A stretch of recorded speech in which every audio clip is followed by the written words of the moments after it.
Nah lur, keliling Palembang edisi kali ini kita ngomongin mie Sari Mulia yang ada deket nian sama IP. Tembes wae dari IP.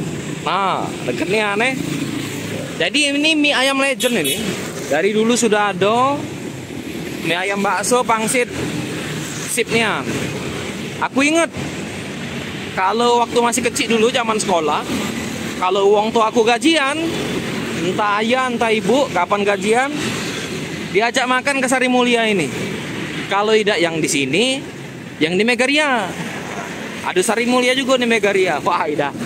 Alang banyak ingatan masa kecil ini, lur. Seru nian. Dan hebat sih menurut aku sampai sekarang bisnisnya masih bertahan. Masih buka Sari Mulia ini. Kalau dulu diajak uang tua, sekarang aku yang ngajak anak makan di sini. Ah, ida Sari Mulia nih. Mie ayam bakso Sari Mulia Sudirman. Kamu punya kenangan apa, lur? Sama mie ayam Sari Mulia ini? Cobalah bagi-bagi cerita. Apa galak makan sama wong tua? Apa makan sama linjangan di sini? Apa pas makan lupa bawa duit laju ninggal ke KTP? Coba bercerita bagi cerita tentang pengalaman makan mie Sari Mulia yang depan Sudirman.